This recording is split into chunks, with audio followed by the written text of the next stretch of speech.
Magandang hapon po sa ating lahat mga kabayan. Nandito tayo ngayon kay Lola Elena dahil binisita natin muli yung ating mga pula dito. So ito yung mga kabayan kung bakit nandito tayo ngayon. No, kasi ito yung ginawa natin nung nakaraan. May 5 tayong kahon. So meron ng tumubo. Tatere, ano po ito? Tatere?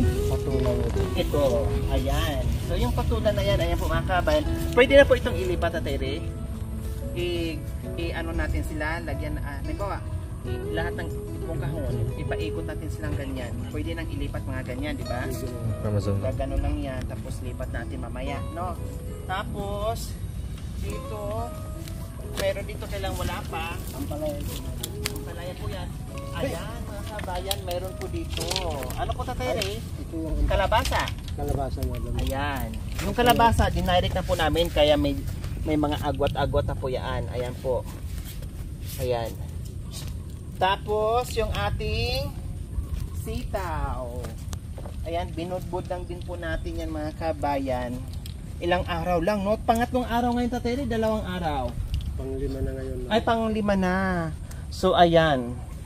Oh, kaya ang gagawin namin ngayon mga kabayan, kasi lalagyan namin ng tansiyan, no? At parang panggapangan ng mga gulay. Ayan, meron ng nakuha. So kulang to ng mga pangpusti natin dito bawat gilid bago natin lagyan ng mga ganito, no? Tapos tansi. So saan tayo kukuha Tatere ng pangpusti natin? Doon madam.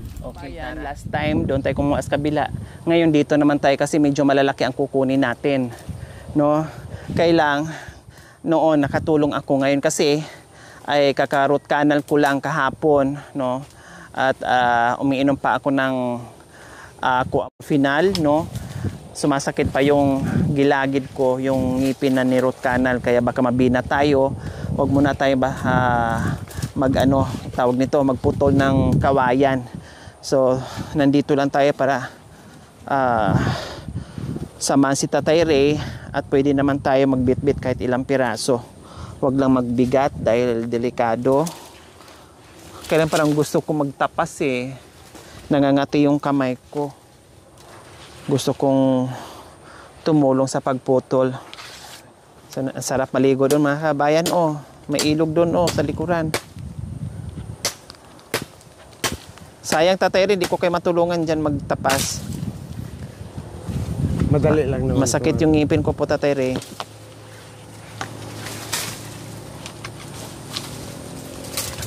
Wow, bumata si Tatere sa buhok niya. Ang ulo 30, ang mukha 40.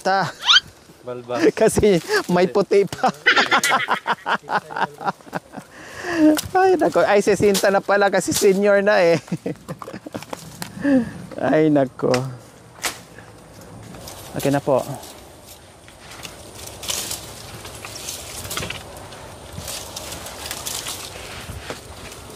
Ayan, meron na tayong isa.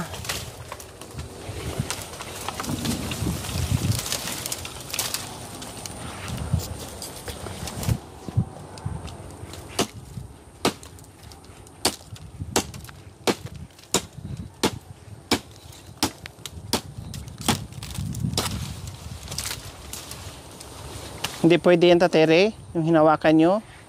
Ay, kuwan ito madam, yung tuyo. Ay, tuyo. Marupok na.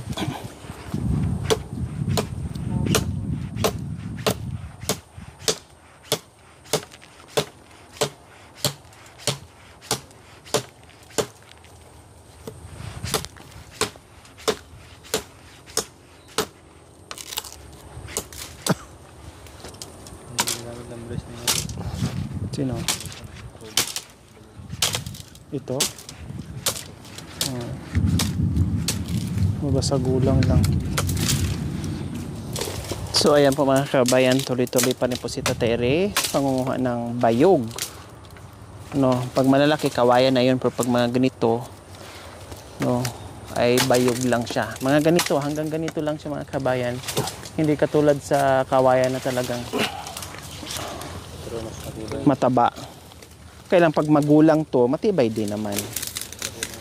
Matibay din to mga kabayan pag gulang na gulang.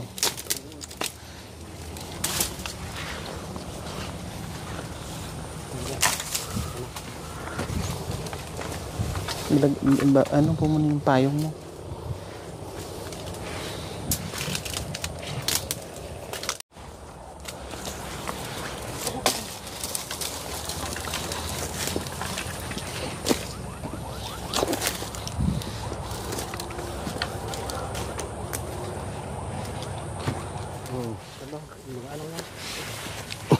So ayan, nakakuha na kami ng bayog para sa poste ng aming mga gulay.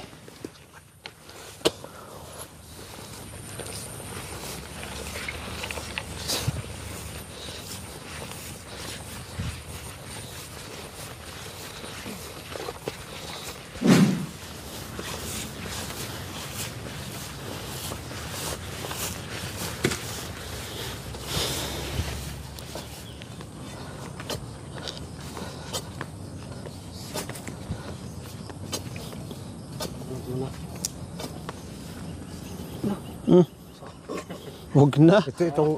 Itong pala na lang. Malapit na ito naputol. Naputol.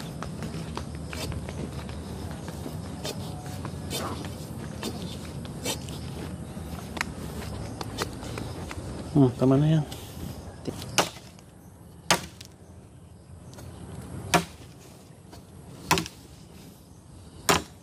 Okay na yan. Dito rin.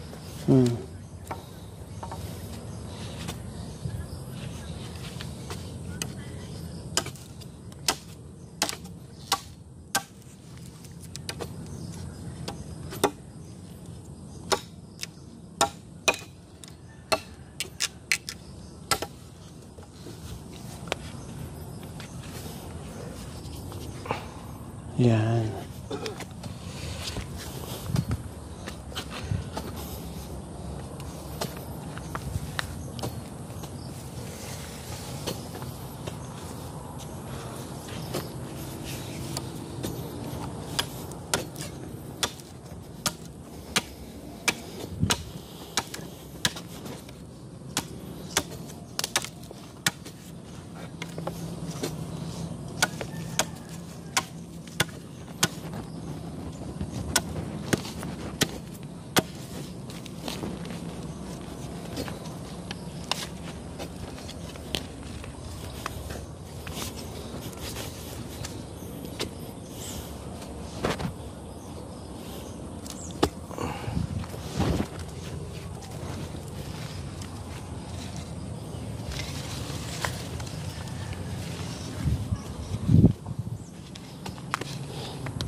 So ayun mga kabayan, sa wakas nagawaan na rin natin ng pagkakapitan yung ating mga gulay para mas maganda yung kanilang pamumunga, no, na meron silang pagsasampahan. Ito, nandito yung punla natin, wala pa. Suko natin.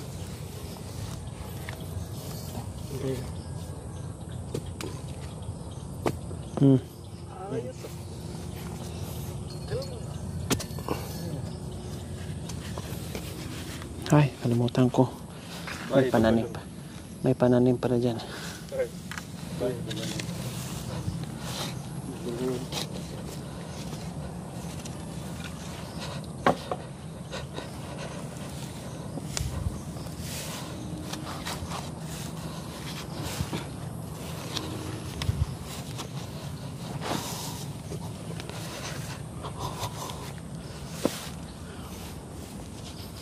Ay, bakit ito nilagyan natin? Wala naman dyan pananim. Dito pala, SARS, bakit dyan ka rin naghukay? Bakit dyan din ako nagsabi? Tayong tatlo ang may mali. Ang talong ay mali. Ang tao ay tama. Oh my gulay, wala nakapag-suggest. Ang dami natin, 4 tayo nandito. My God. Bunutin mga kabayan kasi wala pa naman dito. Punla pa lang to. Talong, lalagyan natin ng ano? May gumagapang palang talo ngayon, Sarge.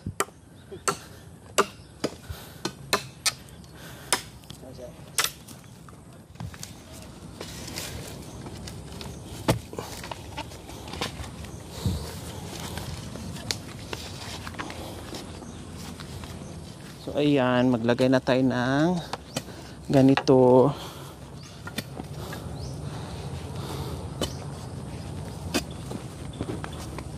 So yung iba dyan mga kabayan, hindi na natin lagyan ng ganito.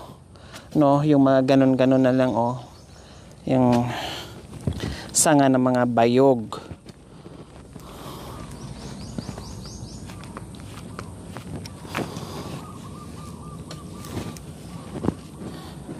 Tulad ng sitaw, so no need na.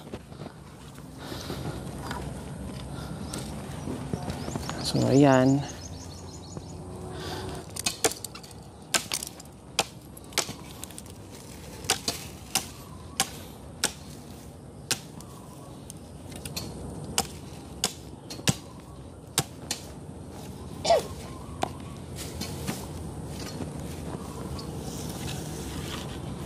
Yan.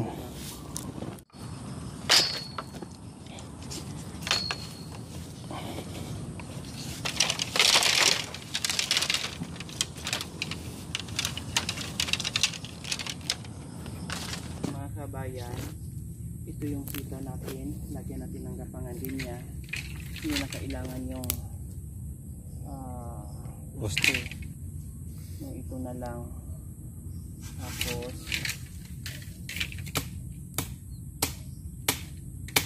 ilipat natin.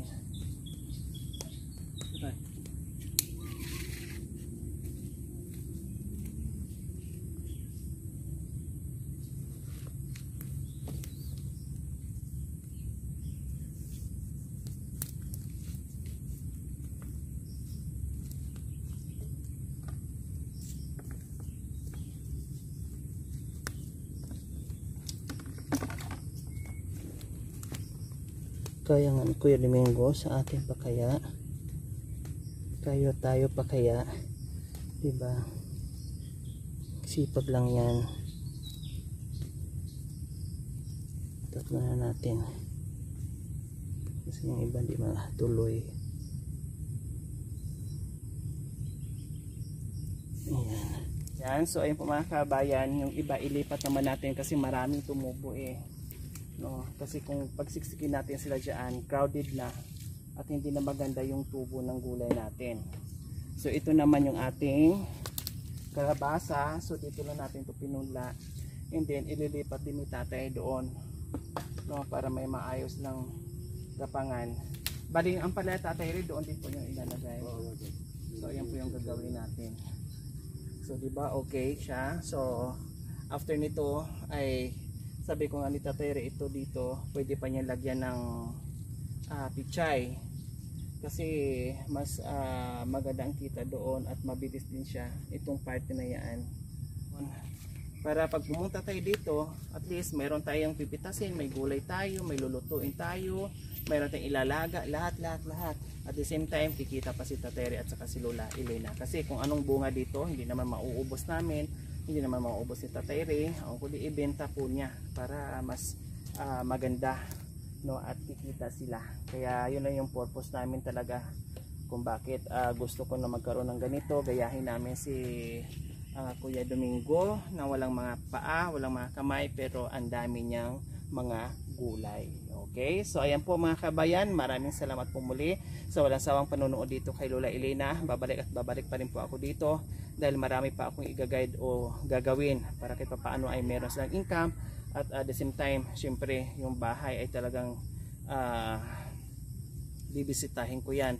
Kung marami pa akong gagawin dito para sa kanila, kaya abangan niyo po mga kabayan dahil sabi ko nga ay hindi lang naman dito ay nakatuon yung aming oras, marami pang iba, no, tatawid kami sa ibang probinsya mga kabayan at doon na naman kami mag vlog. Siguro dito mapunta namin once a week or once a week pwede na yung mga kabayan. Bisitahin namin yung gulay, linisin yung bahay, hindi magtanim pa ako ng mga halaman dyan sa palibot ni Tatay Ray.